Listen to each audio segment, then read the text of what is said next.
vérité unique. Merci. Je vous remercie. Monsieur Lambsdorff, je donne la parole à Monsieur Cohn-Bendit pour les Verts. Mais, chers collègues, Monsieur le Président, ça m'arrive souvent de me demander dans quel monde nous vivons après avoir entendu le Conseil et la Commission. Peut-être vivons-nous sur des planètes différentes. Vous avez parlé de l'Europe 2020.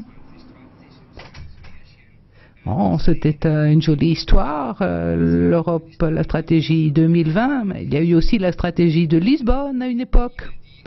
Il y a toujours ces objectifs que l'on formule, mais que l'on n'atteint jamais. Alors, je suis très heureux de voir qu'enfin, au Conseil, eh bien, on se soit aperçu qu'il y a un fort chômage des jeunes. Ça fait une bonne huitaine d'années que ce taux de chômage élevé des jeunes existe, mais on s'en aperçoit, c'est déjà du progrès. Peut-être qu'on fera d'autres découvertes des réalités du monde à l'avenir au Conseil. Et si vous aviez insisté sur si vous aviez creusé cette question de la lutte contre le chômage des jeunes, vous auriez pu prolonger le débat en direction de la Grèce et faire le lien en disant comment lutter contre le chômage des jeunes en Grèce. Et maintenant, je me tourne vers la Commission.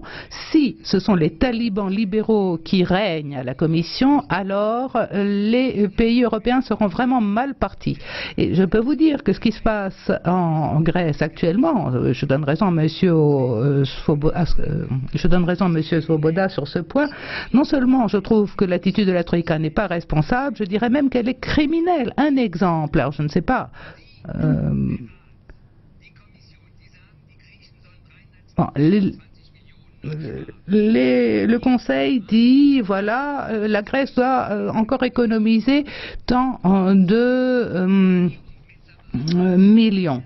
Et le gouvernement, avec Samaras, disent on va réduire le budget de la défense pour trouver ces millions. Et puis, il y a un fonctionnaire de la Commission, je ne sais pas qui dit non, c'est sur les retraites que vous devez prendre ces millions. Mais alors, d'où est-ce que vous tirez cette contrainte et quelle est sa raison d'être? Ça aurait été juste de prendre sur le budget des dépenses militaires. Et là, ce sont les talibans libéraux de la Commission qui en sont responsables. Alors, ce n'est pas vrai ce que vous avez dit, Monsieur Lambsdorff. La Grèce a réussi à faire reculer son endettement de 6 points. On ne peut pas dire que ce peuple n'a rien fait pendant l'année écoulée. Ça n'est pas vrai. Vous n'avez pas le droit de dire ça. Et bon. Il y a 130 milliards que nous voulons donner aux Grecs. Et là, maintenant, il y a un problème sur 380 millions. Alors, on met sous le coude les 130 milliards en prétextant de ces 380 millions.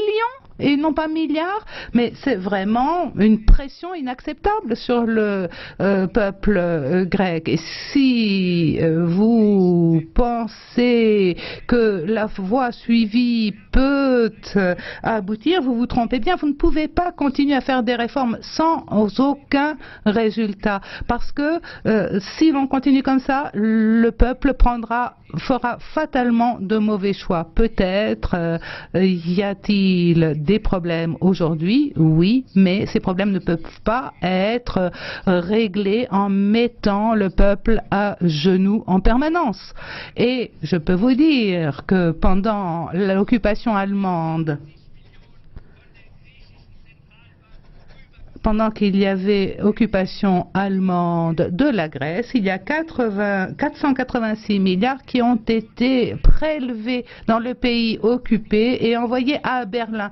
Eh bien, ça n'a jamais été payé. Pourquoi ne pas rembourser cet argent avec les intérêts à la Grèce? Ça permettrait déjà de régler le problème d'1/6 de l'endettement de la Grèce aujourd'hui. On peut aussi aborder l'histoire européenne de cette façon et aborder le narratif de l'histoire européenne de cette façon. Erstaunlicherweise gibt es jetzt eine Blue Card, Herr. Vous serez surpris de voir qu'il y a un carton bleu, Monsieur Cohn-Bendit. Monsieur Lambsdorff, j'aimerais